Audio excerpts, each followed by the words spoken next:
Es interesantísimo. Yo voy a comentar poco del tema energético porque aquí tenemos al grandísimo experto, mi querido Ángel Valderas, para que él deleite a la audiencia.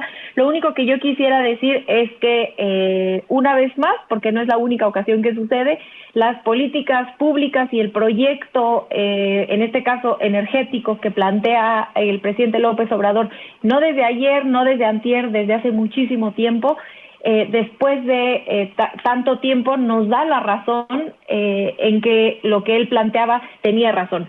¿Por qué lo digo? Porque hoy México es uno de los países donde la gasolina ha subido menos comparado con otros países en Estados Unidos, Europa, etcétera, ha subido muchísimo más. Por supuesto ha habido subsidios, pero son subsidios que han podido mantenerse durante estas épocas económicas complejas.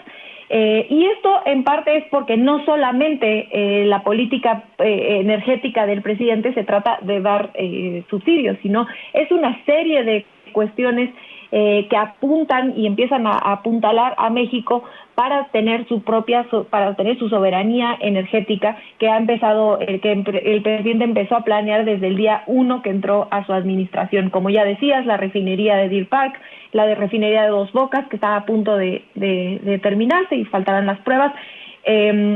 Y una serie de acciones que al principio todo el mundo volteaba y decía, miren, el presidente se quedó en los 70, no entiende nada, no sabe de política energética y hoy le está dando lecciones no solamente a la oposición, sino al resto del mundo que empiezan a copiar o hacer, si no quieren decir que le está copiando al presidente, pero empiezan a hacer políticas energéticas muy similares a las del presidente, incluso en países neoliberales como Estados Unidos o como lo que ha hecho Francia. Alemania incluso ha expropiado plantas para poder asegurar que su pueblo, el pueblo alemán, tenga la energía necesaria. Y a mí me gustaría cerrar este tema diciendo que la soberanía energética es uno de los ejes fundamentales del presidente López Obrador, pero no es el único eje de soberanía de los que ha tratado de construir. Comento dos. El primero es la soberanía alimentaria, que ha empezado este gran plan para que México vuelva a ser autosustentable. Recordarle a la gente que en México éramos autosustentables a principios de los años 90 y durante el neoliberalismo se acabó esa autosuficiencia alimentaria y que hoy se empieza a tratar de recuperar con una serie de acciones muy importantes de apoyo al campo, en este momento de quitar aranceles para que los productos básicos no suban, de que Sembrando Vida se pueda reorientar o acompañar, porque no es como que se va a dejar de sembrar los árboles, pero de sembrar granos que son ahora en este momento importados de manera muy importante. Por ejemplo, el arroz, estamos importando el 80% del arroz que consumimos, y entonces poco a poco empezar a construir esa soberanía. Y por último, por supuesto, la soberanía política, que no es menor.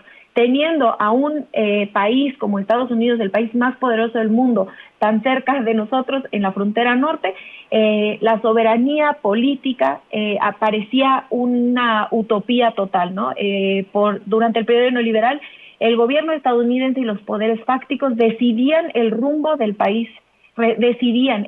Esto lo repito porque de verdad parece que se nos olvida.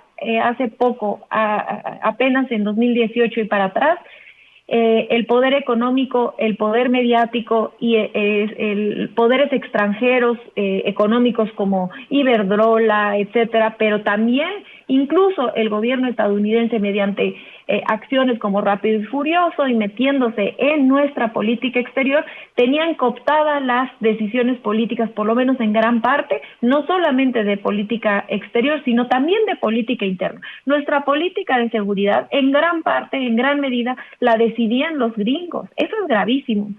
Y hoy el presidente trata de separar esta relación bilateral que se había construido durante el periodo neoliberal, donde desde Washington se dictaba gran parte de nuestras políticas públicas y dice, a ver, aquí somos iguales, vamos a negociar algunas cosas que nos gustan, algunas que no nos gustan, es una negociación, no se puede que México diga, yo quiero todo esto y no quiero que dejen, o sea, no quiero que dejen los migrantes aquí, hay cosas muy complejas que se tienen que negociar, pero si hay algo clarísimo es que el presidente ha defendido la soberanía contra los poderes fácticos y contra los poderes extranjeros, ya sea vistos como empresas o como gobiernos extranjeros, para que las y los mexicanos decidamos el rumbo de nuestro país. Y esto es algo que a cualquier demócrata y a cualquier persona que ame a su país tendría que emocionarle.